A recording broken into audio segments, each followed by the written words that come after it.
За сайн байцгаана уу та бүхэнд энэ өдрийн мэндийг хүргэе. За би Монгол Улсын их сургуулийн Монгол хэлхий шинжилгээний тэнхимийн багш Чухлан байна. За ингээд өнөөдөр та бүхэнд үндэсний бичгийн зөвлөмж хичээл орох болно.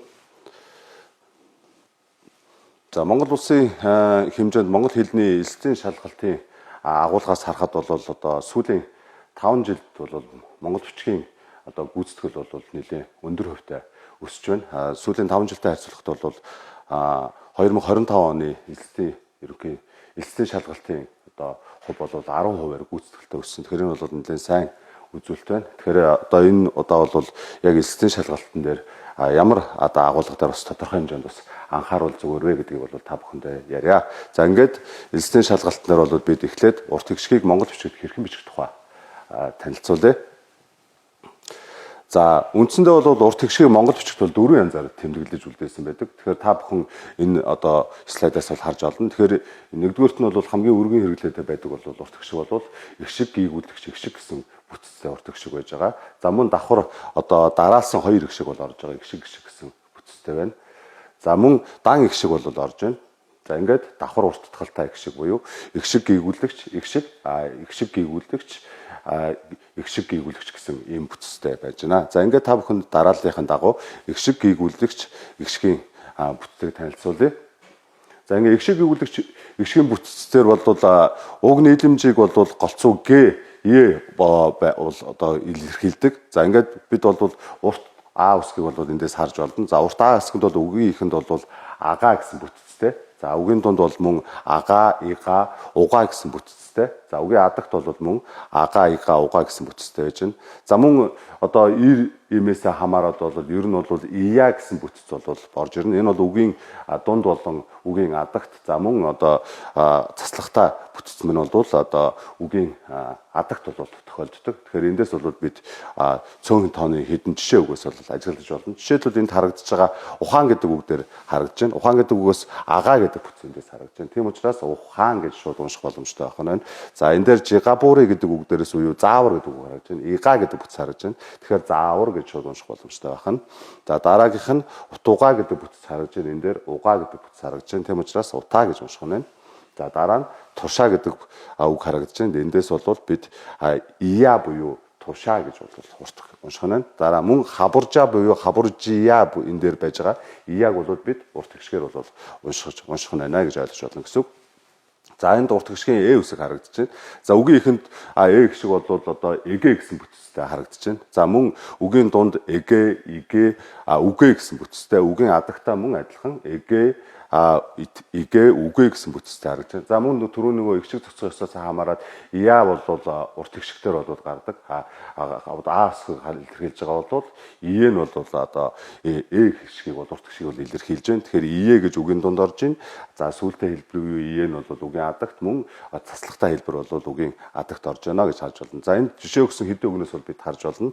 Энэ дээр бол ирээдүй буюу иригэд буюу эгэ гэдэг бүтц эндээс харагдаж байна. За бэлчигээр буюу игэ гэдэг бүтцээс буюу бэлчээр гэдэг үгийг бол биднээс урт хэгшгээр уншиж болох нь байна. За эндээс шүтүгэн буюу шүтэн гэдэг үгийг мөн бид эндээс урт хэгшгээр уншиж болох нь байна. За ингээд иние буюу ие гэдэг бүтц харагдаж байна. Хилхие буюу ие гэдэг бүтц. Ингээд хилхээ инэ гэдэг эндээс бол одоо ие гэдэг бүтцийн урт хэгшгээр уншиж болох нь байна. За дараа нь урт хэгшгийн и үсэг харагдаж байна. За монгол бичид бол урт хэгшгийн и үсэг бол иги гэсэн бүтцтэй. Үгийн ихэнд бол тохиолдохгүй, үгийн дунд болон үгийн адагт бол тохиолддог. За эндээс бол цөөн тооны илэрх боломжтой үгийг харагдаж байна. Чиг, жи гэсэн хоёр үгэн дээр бол энд жишээ болгож үзүүлж байна. За энэ дээр бол одоо иги гэсэн бүтц харагдаж байна. Энэ дээр бас иги гэдэг үгийн төгсгөл адгийн бүтц харагдаж байна. За урт хэгшиг бас А үсгийг бол яаж тэмдэглэж байна гэдэг эндээс харж байна. За их шиг гүйцэтгэгчийн нийлэмж дээр бол А их шиг бол энэ дээр агуу, за мөн ага, за ингээд огоо уга ия гэсэн бүтцээр бол ерөнхийдөө тэмдэглэж байна. Тэгэхээр нөгөө энэ давтамжууд нь бол яг ижилхэн зүй тогтолтой яваад байна гэдгийг та бүхэн бол харж болно гэсэн үг. Энэ жишээ олгож байгаа үнээс харах юм бол огоо сур буюу оосор. За энэ дээр бол огоос бүтц харж байна. Жилугооч буюу жолооч. За тохироо буюу тохироо. За их шиг гүйцэтгэгч их шиг гэсэн урт хэгшгийн нийлэмжлэр бол өө үсгийг бол хэрхэн тэмдэглэсэн эндээс харж болж байна. За энэ дээр үгийн ихэнд бол өгөө гэдэг бүтц харагдаж байна. За үгийн дунд бол өгөө, игэ, үгэ. За үгийн бас дундаа бол ие гэсэн бүтцээр бас мөн илэрж болж байна. Тэгэхээр энэ ие бол им үгэн дээр ия бол эр үгэн дээр бол урт гişиг бас энэ хэмжээг бол илэрхийлж байна. Тэгэхээр энэ тухайн гişгээс хамаарж бас дуудагдаж уншигддаг гэдэг нь эндээс бол харагдаж байна. За ингээд энэ дэр жишээ бас өгөөд харах юм бол өөд гэдэг үг байж байна. За энэ дээр өгөө гэдэг бүтц харагдаж байна. Мөрөөдөл гэдэг үг дээрээс мөн одоо өгөө гэдэг бүтц харагдаж байна. За ингээд хөдөө гэдэг үгэндээс мөн одоо эгэ гэдэг харагдаж байна. Цүгүүрм гэдгээс бол харагдаж байна. За өршөөл гэдэг үгнээс бас харагдаж байна. Тэгэхээр бид бол эндээс урт гişгэ бол хамгийн чухал нь бол таньж унших явдал байна. За дараагийнх нь бид уу үсгээс харагдаж байна. За тэгэхээр энэ дээр уу үсгээр бол агуу гэдэг утгаар харж байна. Одоо та бүхний сайн мэддэг агуулаа гэж хэлдэг, агуудам гэж хэлдэг. Эндээс бол харагдаж байна. Тэгэхээр агуу гэдэг бүтцүүд эндээс харагдаж байна. За ингээд үгийн ихэндээ агуу, угуу. За үгийн дундаа агуу, угуу, игуу гэсэн бүтцээр бол илэрдэг байна. Үгийн адагтаа мөн энэ хувилбараараа бас явна гэж ойлгож болно гэсэн үг. За энэ чэнээс харах юм бол агуучила гэдэг үгнээс бол харагдаж байна. Энэ дээр агуу гэх юм бол бид нэр урт гişээр уншчихна гэсэн үг. Уучил гэж уншна гэсэн үг. Хатуу гэдэг дээр агуу явж байгаа учраас хатуу гэж бид нар уншна гэсэн үг. За угуута буюу уут гэж уншна. За шилугун буюу шулуун гэж уншна. За жигуулчин буюу жуулчин гэж шууд уншна гэсэн. Тийм учраас монгол бичгээр бол бид урт гişгийг бол таньж унших нь бол нэн чухал байна гэж ойлгож байна гэсэн. За энэ дээр үү үсэг харагдаж байна. За эгүү буюу одоо урт гişгийн нэлэмж үү. За үгүй байж байна. За үгийн ихэндээ эгүү үгүй хоёр бол гардаг байна. За үгийн дундаа бол эгүү, үгүй, игүү гэсэн бүтц бас илэрж байна. За үгийн адагтаа бол эгүү, үгүй, игүү гэсэн бүтцүүд илэрж байна. За ингээд эндээс та бүхний хамгийн сайн мэдэх үүл гэдэг үгэндээс жишээ авч байна. Эгүүлээ. Тэгэхээр бид энэ үүнийг уншихдаа шууд үүл гэж уншина гэж ойлгож байна гэсэн. Үгүүцээ, үүц гэж уншина. Бүдүгүн, бүдүн гэж уншина. Гişүгүн, гişүн гэж уншина. Шигүү, шүү гэж унших байна. За дараа нь та бүхэнд дараасан хоёр их шиг монгол бичигт хэрхэн урт гişгийг бол тэмдэглэж байгааг бол харж болно. За ерөнхийдөө энэ хэдэн тохиолдолд харагдана гэж ойлгож байна гэсэн үг байна. А үсгийн хоёр а үсэг, өө үсэг, за уу, агуу, ауу, ию гэсэн бүтц бас мөн илэрнэ. Ауу, ию гэсэн бүтц. За мөн эю, ию гэдэг бүтцүүд бол илэрж байна. За үү үсэг бол ингэ. Тэгэхээр энэ бүтцүүдийг бол бид чэйжлээд уртаар унших боломжтой байна. За бид эндээс жишээ үгийг бол ажиглаж харъя. За жишээлбэл ууган гэсэн үг харагдаж байна. За энэ дээр аав буюу хаул буюу эндээс харагдаж байна. Хууль гэж уншина. За энэ дээр гавул буюу одоо гуйл гэж уншина. За шивуудан буюу шуудан гэж уншина. Ив гэж харагдаж байна. Тэвүүхэ буюу эв гэж уншиж байгаа. Түүх гэж уншиж байна. Эв буюу одоо ирүү гэж уншина. Хэвүүхэд буюу хүүхэд гэж уншина. Хэвүүхэн буюу хүүхэн гэж унших нь байна. За дан гişгийн нийлэмж бол одоо бидний мэдэгдэж байгаагаар бол одоо дуудаг цөө үг бол монгол хэлшид бол хадгалагдсан үлдсэн байдаг. За эндээс харахад бол одоо та бүхний сайн мэддэг агаар, аав, за ичнэ, нарийн, хиймэл, за одоо, мөөг, тийм ээ. За ингээд уурга, өчүүхэн, тэргүүн гэдэг хэд үгнүүдээс бол бид бол энэ тэнэс дан гişгээс бол урт гişиг бол тавс таньж унших боломжтой байна. За давхар уртгалтай цөөн тооны үгнүүд бол байдаг. За энэ дээр бол игшиг гийгүүлэгч, игшиг гийгүүлэгч, гийгүүлэгч, игшиг гэсэн энэ бүтцтэй байдаг. За эндээс бол агага гэдэг бүтэц бол эндээс харагдаж байна. За энэ бол мэдээж бол дүрс ялгах одоо ойролцоо тийм зорилгоор бол дүрс ялгах бас тийм зорилгоор бол ашигладаг. Энэ бол ойрол за энэ байж тийм ээ. За давхар уртгалттай буюу игшиг гийгүүлэгч, игшиг, за игшиг гийгүүлэгч игшиг гэсэн бүтцтэй байна. За энэ бол зарим урт гişиг бол ойролцоо бичлэгийн үгнээс нь бол одоо ялгах зорилгоор бол давхар уртгалтай бол бичдэг байна. За энд бол хэдхэн төрлийн одоо бүтц байна. Энэчээс харах юм бол агага гэдэг бүтц харагдаж байна. Эгэгэ гэдэг бүтц харагдаж байна. За эгүү гэдэг бүтц харагдаж байна. За тийм учраас эндээс бол та бүхний сайн мэддэг за даг буюу дага, дагага буюу даа гэсэн одоо үйлүүдийг харж олж байна. Тэг буюу одоо тэг, тэ гэдэг бүтцийг тэгэ гэдэг энэс харагдаж байна. Хөх буюу өнгөний хөхийг хөгөгөө гэдэг нь хөө гэсэн үгийг харагдж байна. Них гэж эндээс харагдж байгаа бол нэгэгэ гэж эндээс харагдж байна гэсэн. За та бүхэн сайн мэддэг. За тү дүү гэдэг үгнээс эндээс бол харагдж байна. Гих гүү гэдэг үйл харагдж байна. Тэнцэх тэнцүү гэдэг үгийг бол эндээс бол ялгаж харж болно гэсэн үг байна. За дараа нь бол та бүхэнд авэ зохицох ёсоор бол зөв бичих асуудлыг бол яриа. Тэгэхээр Монгол бичигт бол их шиг зохицох ёс одоо гэж байгаа. За мөн одоо дэвсгэр үсэг одоо гүйгүүлэгч зохицох ёс гэж байдаг. Тэгэхээр энэ дээр бол голцоо авэ зохицох ёс гэж ерөнхийд нь нэрлээд энэ дээр их шиг зохицох ёс, гүйгүүлэгч зохицох ёс гэж бол хоёр хаадаг байна. Тэгэхээр бид нар энэ дээр яаж зөв бичих вэ гэдэг бол анхаарч харцгаая. Тэгэхээр их шиг зохицох ёсоор зөв бичихэд бол авэны зохицол нь бол их шиг зохицох, за гүйгүүлэгч зохицох, за их шиг ба гүйгүүлэгчийн зохицох гэсэн гурван зүйл бөгөөд энэ нь бол монгол хэлний үг. За үгийн хувьд бол энэхүү хууль бол захирагддаг гэж ойлгож болно гэсэн үг. Тэгэхээр дан үгийн бүтцдэг бол ихшгүүд нь бол ир та бүхний мэддэг чанга. За эм буюу та бүхний мэддэг хөндөй гэр бол зохицдог байна. Тэгэхээр үгийн нэгдүгээр үед бол ир их шиг байх юм бол хойших үед нь бол мөн ир их шиг. За им их шиг байх юм бол дараачийн үед нь бол им их шиг бол их шиг бол орно гэж бодно гэсэн үг. За саармаг их шиг бол ир им үгийн аль алинд нь бол орж болно. За дан саармаг их шиг бүхий үгийг бол им үгэнд бол тооцож бол хувилгадаг. За ингээд гүйгүүлэгч зохицохоос бол байна. За гүйгүүлэгч зохицохоос дэвсгэр үсгээр төгссөн одоо үндсийн дараа бол гүйгүүлэгчээр ихэлсэн хувилбал бүхий нөхцөл дагуур залгах ба за дагуулж бичихтэй бол тухайн дэвсгэрийн хатуу зөөлөн гэдэг нь дуута дуугүй шинжийг бол зохицуулан хувилгадаг. Та бүхний сайн мэддэг хатуу дэвсгэр энд харагдаж байна. За зөөлөн дэвсгэр мөн харагдаж байна. За хатуу дэвсгэр.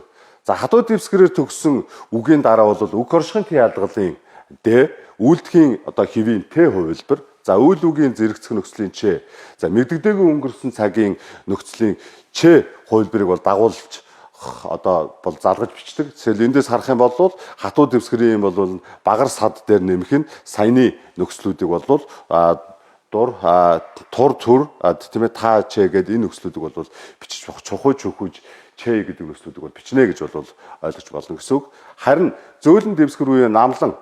За зөөлөн дэвсгэрээр төгссөн үгийн дараа бол ихшгээр төгссөн үгийн адил бол үг оршихын Т ялгал Д, үйлдэх хэвийн Д хувилбар, за үйлдэх зэрэгцэх нөхцөлийн Ж, за мэддэг өнгөрсөн цагийн Ж хувилбаруудыг бол дагуулж бичдэг. За энэ томьёоллоос бол та бүхэн харж болно.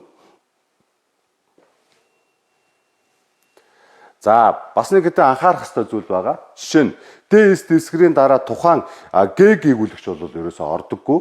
За харин дуугүй шинжээр нь зохицох Х гүйгүүлэгч ордог. Тэгэхээр ДС-ээр төгссөн үгийн одоо дараа бол яах нь Х болон одоо хэлбэр болж орж ирнэ гэсэн үг. Харин энэ дэвсгэрээр төгссөн нэр үйл үндсэнд бол ГХ энэ гүйгүүлэгчээр ихэлсэн дагвар залгах юм бол энэ үсэг нь бол инхлэг юм болж хувирдаг. За та бүхэнд энд бол томьёоллоор нь сайн ойлгомжтой харж болохоор байна. За их шиг гүйгүүлэгч харилцан зохицох ёс гэж бас байна. Үндсэндээ бол их шиг гүйгүүлэгч харилцан зохицох ёс нь бол их шиг дээр нэмэх нь саяны их шигээр төгссөн үгийн дараа ордог зөөлөн дэвсгэрээр төгссөн үгийн адил яг тэр нөхцлүүдийг бол бүгдийг бол дагуулна гэсэн үг. Өөршөнт ялгалын Д, за мөн үеийн зэрэгцээ нөхцөлийн Ж, мэддэгдээгүй өнгөрсөн цагийн нөхцөлийн Ж хувилбарыг бол дагуулж залгаж бичнэ гэж ойлгож болно гэсэн үг байна.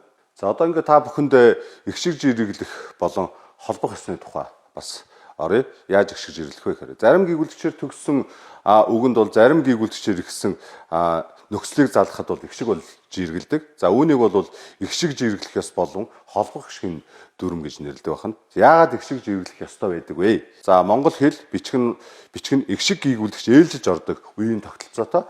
Тиймээс бол их шиг дээр нэмэх нь гүйгүүлэгч шууд, гүйгүүлэгч дээр нэмэх гүйгүүлэгч гэх юм бол их шиг жиргэлдэг байна. За жишээ нь бол сурын өвгийн зүйлс гэсэн энэ гурван үгээс бол харж болно. За сурыг гэх юм бол энд их шиг буюу гэдэс жиргэлж байна. За өвгий буюу энэ дээр бол үе жиргэлж байна. Энэ дээр зүйлс дээр бол шүд жиргэлж байна. Тэгэхээр энэ бид бол дан болвол гэдэс жиргэлдэг гэж бол харж болохгүй байна. дан бол гидэж хэрэглэдэг байх нь. За эндээс гидэж хэрэглэхүүд ямар тохиолдолд гидэж хэрэглэх юм бэ гэж харж болно гэсэн үг.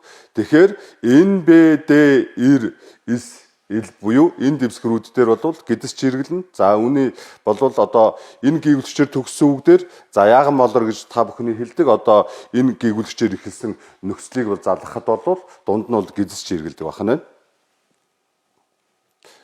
За энэ жишээнээс бол та бүхэн сайн харж болж байна. За энээр төгссөн байж байна. За энд бол энээр ихэлсэн нөхцөл залгаж байна. Тэгэхээр дунд нь гидэж хэрэглэж байна гэж ажиглаж болно гэсэн. За энэ бас мөн адилхан одоо энэ бүх жишээнүүдээс одоо өнгөөр ялгцсан учраас та бүхэнд бол нэлээд тодорхой харагдах хаа гэж бодож байна. За томьёолоод үзэх юм бол навдар сал дээр нэмэх нь яаган молор тэнцүү гидэж гэж харж болно гэсэн үг байна. За түрүүн бид хэлсэн үйж эргэлнэ гэж хэлсэн. За ямар тохиолдолд үйж эргэлж байна? Тэгэхээр буу үе болж эргэлж байна. Тэгэхээр Монгол бичгт бол Б гэр төгссөн 3 үг бол байдаг. За энэ дээр бол аав, хөв, жив гэсэн 3 үг байж байна. За анхаарах зүйл бол байгаа. Эдгээр 3-ын аав хэмээх үгийн араас бол хувилгах үсэг буюу яаган молор болвол орж байгаа учраас ихшгээр ихэлсэн залгуур залгахад бол гидэж хэрэглэдэг байна. Тэгэхээр эндээс бол шууд чэйжлэхэд бол хөв, жив гэсэн үгэн дээр л үе дээр л зөвхөн үйж хэрэглэнэ гэж ойлгож болно гэсэн үг. За жишээнүүдээс нь харж болно. Жишээлбэл за аав вов гэдэг үгдээр бид үзэх юм бол абуба гэдэг нь бол саяныхаар бол гидэж хэрэглэх ёсоор бол орж байна. За харин жив гэдэг дээр бол живв гэдэг дээр жив бүбэ буюу бүтэн үйж хэрэглэж байна.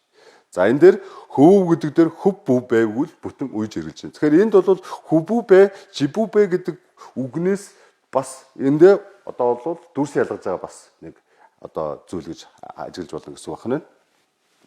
За энд бол жишээ болгосон одоо жишээнүүд бол та бүхэн харагдаж байна. Эндээс бол голцоо одоо бид бол шалгалтад бол иймэрхүү жишээ өгүүд их орж ирдэг. За мөн гуу үйж эргэлэх юм байна.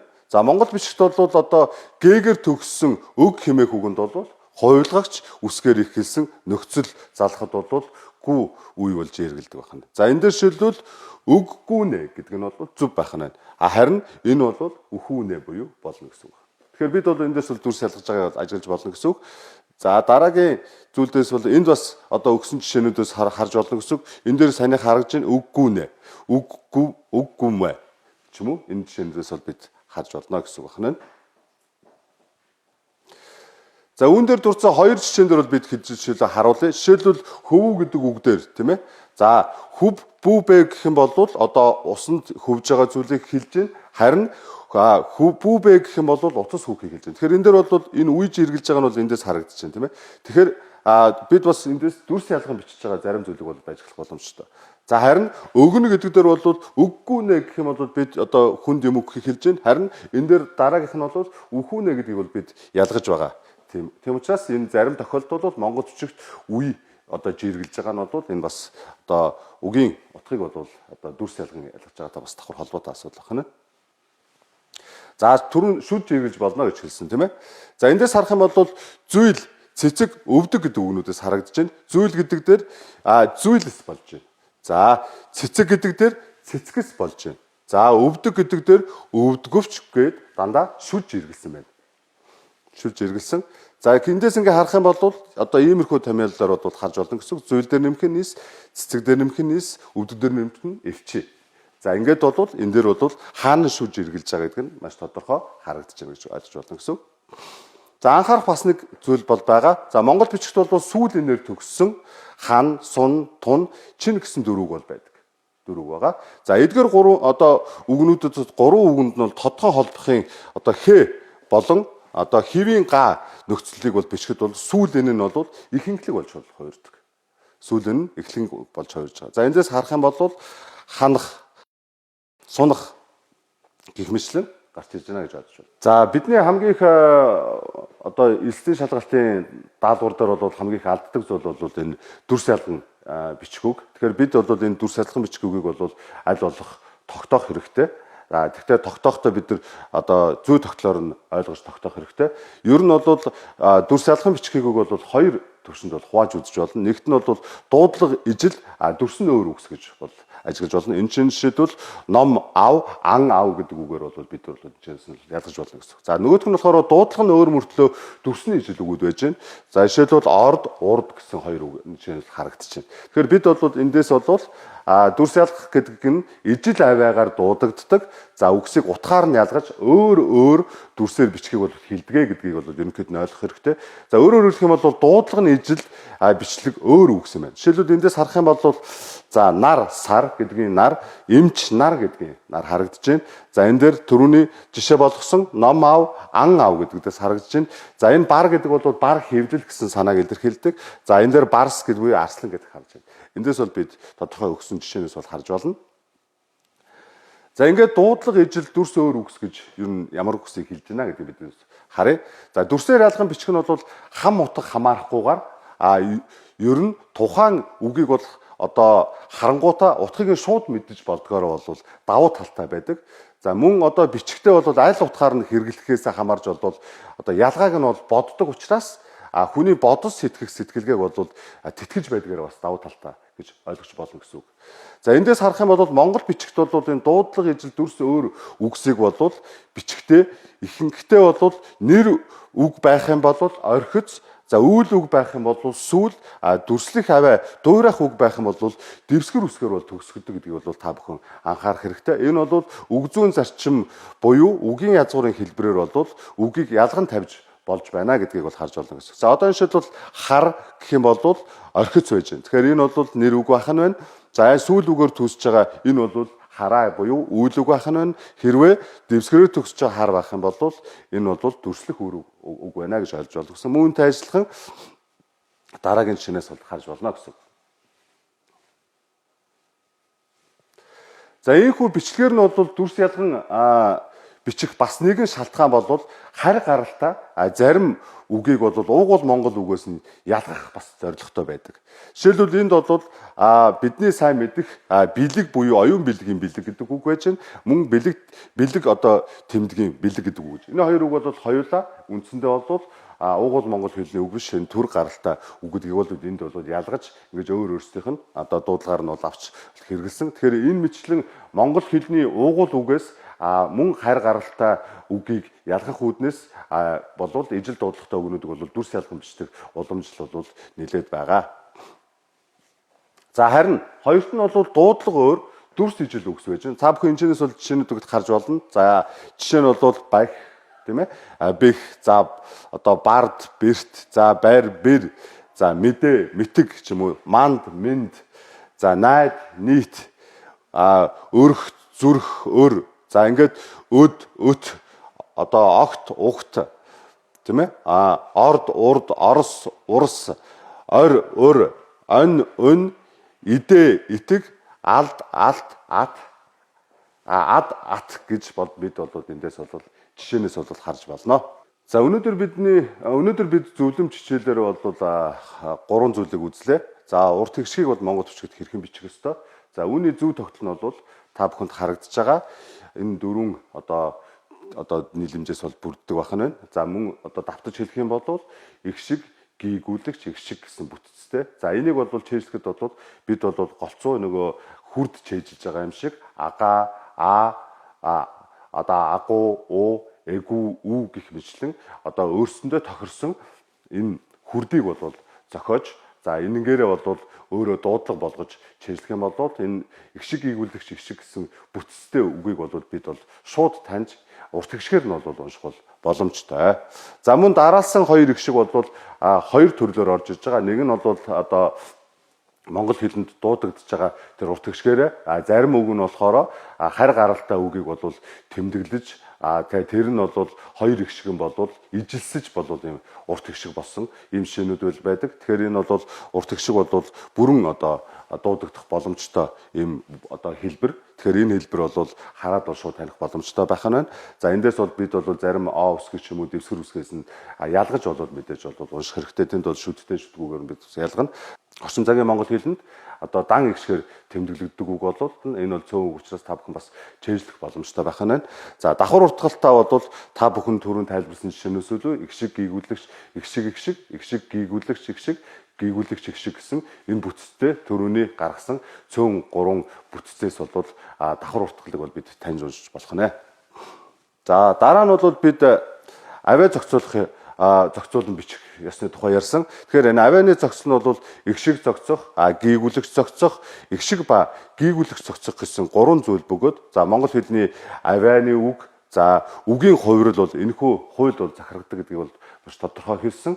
Тийм учраас бол игшиг бол мэдээж ир имээрээ зохицоод явчихна. Гийгүүлэгч бол одоо хатуу зөөлнөрөө зохицож явдаг гэдэг бол эндээс бол бид харж болно гэсэн. Дүрс ялхан бичих бол одоо өрмөц болон уламжлалт бичлэгтэй үг зэрэг нь бол цаанаа өөр гэсэн учир шалтгаантай байдаг учраас за монгол бичгийн бичлэгээс зөрүүтэй бичдэг байх нь байна. Тиймээс бол шууд нүдлэн тогтоохоос өмнө бол тэр үгийнх нь утга тэр цаад мөн чанарын илүү ойлгох нь бол дүрс ялган бичиж байгаа үгийг бол таньж уншихад бол илүү хэлбэр байна гэж ойлгож болно гэсэн. За ингээд та бүхэндээ сурлага хөтөлбөрийн өнөр амжилт хүсье.